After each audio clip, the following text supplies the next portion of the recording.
Yo, what is up? Joshua Casper here with another Ableton Live tutorial. It's a strange tutorial today. I am going to be taking a free online class from Berkeley via Coursera, I think the website is called, but it's just a super dope website. I'm going to leave links below. You guys should go check it out. And I know a bunch of people that are part of my community on Facebook are going to be taking the class with me. It's a class on songwriting, and it'd be great if some other people did too, and then maybe when they put up the wiki for the class, which is what they do so people that are taking the class can communicate and collaborate, we can have our own little group in the class. But that's starting in July, I think. But like I said, I'll leave links below.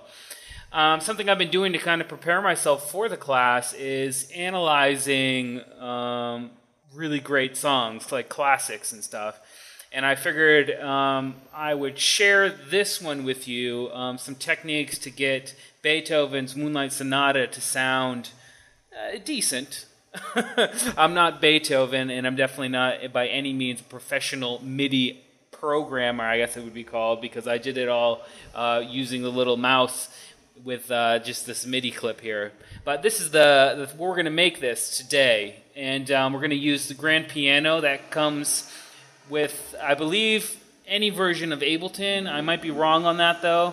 But if you have the suite, you can definitely go download the pack called Grand Piano up on the website, and I'll leave links to everything over on the blog, so you can go get it if you don't know that. You can use any piano, though, really. You could even use the synthesizer if you wanted to. But enough talking.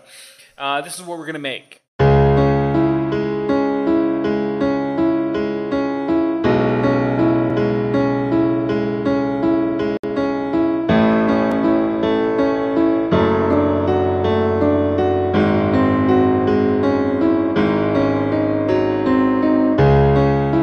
So it's beautiful, and it just sounds so great. The Moonlight Sonata is just a fantastic piece of music. I suggest if you have not heard it all for some reason, somehow, you should go check it out. But let's go ahead and just get into programming this MIDI, and then going into some of the MIDI controls and getting the piano to sound the way we want it to sound. So the first thing we need to do is create a new MIDI channel and put in a new MIDI clip. Insert MIDI clip. And I'm not even 100% certain this is the original keys. I think it sounds pretty good, but I'm not certain, so don't call me out on it and say how I don't know what I'm talking about, because I really don't know what I'm talking about half the time. But I think that sounded pretty good, so whatever. Let's go ahead and get started. The first thing we're going to do is Control B to get the pen tool here, and I'm going to put in some bass chords, and it starts on a C-sharp 2 and a C-sharp 1. So let's go to C-sharp 2 and C-sharp 1. And I'm going to come back to my Control B to come back to the cursor here. And I'm going to pull up the intensity, because I want these to hit a little bit harder than the top notes. And the next thing I'm going to do is pull this over. And then I'm going to select them both, hold down Control to duplicate. And I'm going to come down to B. Here we go. And I'm going to do that again, and I'm going to come down to A. And I'm going to shorten that up. And then I'm going to come down to F sharp. Sweet. And then I'm going to come up to G sharp. Oops. G sharp, and I'm going to duplicate by Control D. So now if we play this after we put the grand piano, and I'm just using the grand piano equal bright, drop that on there. I'm actually going to come up here and erase this so my computer doesn't die while it's recording. And we should get the bass notes, the simple bass chord structure for the Moonlight Sonata, the first 4 bars.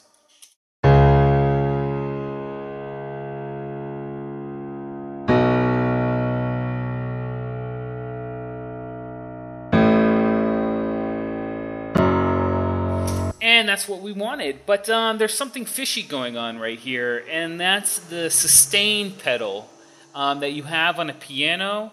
In the Moonlight Sonata, the sustain pedal is on full blast throughout each of these chords, and then right before the next chord, the dude would take his foot off the pedal and then put it back on for the next chord. So we need to change that in the Midi envelope here. Because right now it's being sustained, but it's slowly kind of rolling off. But we want that sustain to happen. So what I'm going to do is come into the envelopes and show all envelopes. And then the second drop-down box will come. And you have to go all the way down. I think it's like 60-something. Here it is. Sostenuto pedal, right? 66. Sostenuto pedal. I don't know what that means. Nope, but we're looking for the hold pedal. Sorry, hold pedal. That's what we want to do. We want to hold the note. And what we want to do is click to put on a point on the automation line and drag it all the way up. And then bring it all the way here to close to the end. And then draw in a second automation line, and then bring this all the way down to the bottom. And that's going to simulate the just letting up of the hold pedal on the piano, and then putting it back down. And we don't really have to worry about this little last part because it's going to be it's going to die pretty fast. So what I want to do again is select all of that and Control D. Oh, excuse me, I don't want to do it that way. So the next thing I want to do is come in and do that at the end of all of these chords. So here,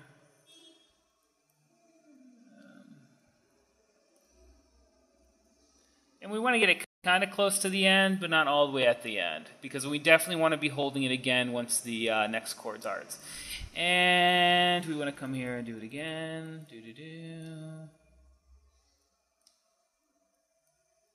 And here again. And two more times.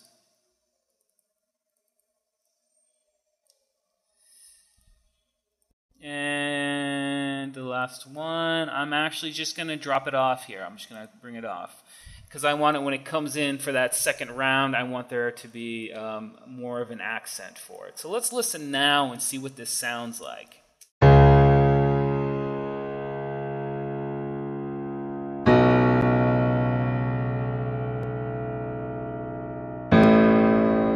Okay, so that's pretty cool, right? And the next thing we need to work on is the top section, the melody on top of those chords. So I'm going to come up here, and I'm going to start off with a G sharp. Get my pen tool again. G sharp 2. And I'm going to want 3 notes for each quarter bar. So, do, do, do, right? So G sharp, C sharp, and then an E, I think it was. E, perfect. Now I want to kind of... I like the E to be a little bit longer. That's just my preference.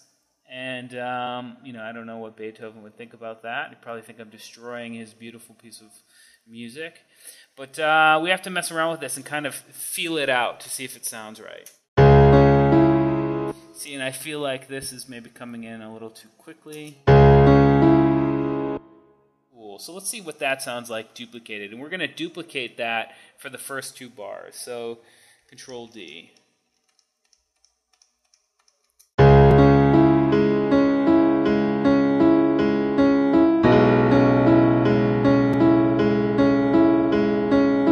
That sounds pretty good, but I'm actually going to take this second one and move it a little bit closer because I feel like it slid off a little bit too much.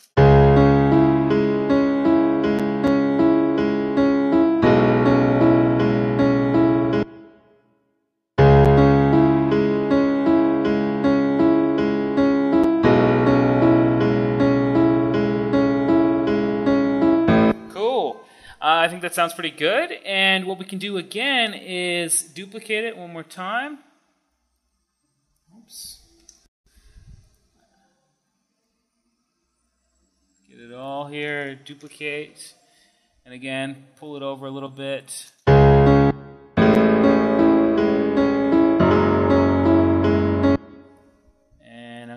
over the second one just to get it a little bit closer to those chords there. So now we have to change. Obviously, the notes change a little bit, and we go from the G to an A for these first two, or the G sharp to an A, and then C sharp, E. Great. And then the next one, we go A, D, F sharp. So I'm going to bring these up again to A, C sharp to D, and then to F sharp.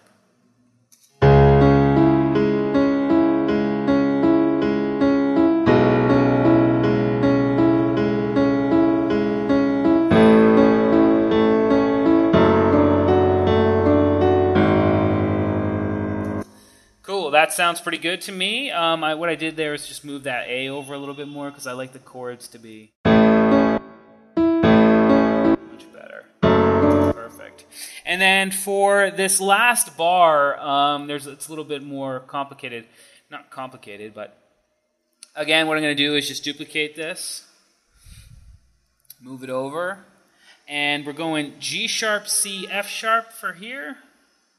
G sharp, C, F sharp, so up 2, and then we're going to go G sharp, C sharp, G sharp, C sharp, E, right? G sharp, C sharp, E, perfect. And then this next one, G sharp, C sharp, why am I saying that funny? G sharp, C sharp, E sharp, or D sharp rather, excuse me.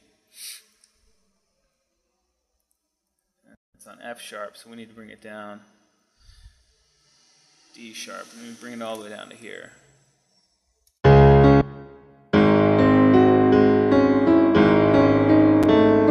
And then that last one is F sharp 2, so here, C, and D sharp. I think that's the D sharp, right? Yeah. So let's see what that sounds like. And bring this over.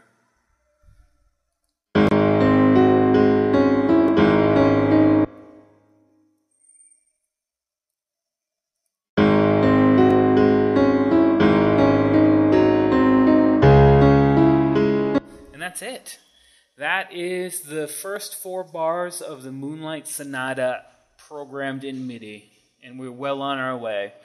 I was messing around with this, and I had programmed all of this, and I had pulled up the velocity here on the bass notes, but what I didn't do was use that hold pedal, which I think makes the big difference here. Actually, I might want to move it over just a little bit here. Still trying to get a hang of these new automation points inside of Live 9. But one more time, we're going to listen, and I think that's pretty much good to go.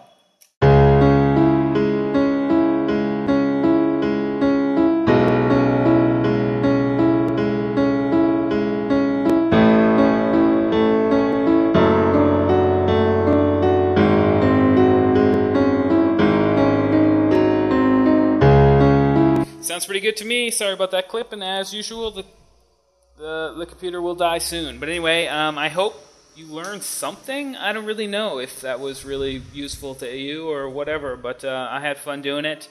And if you guys like it, I'll continue to do stuff like this, gearing up and getting ready for that class that starts in July. But anyway, we'll see you next time. Peace.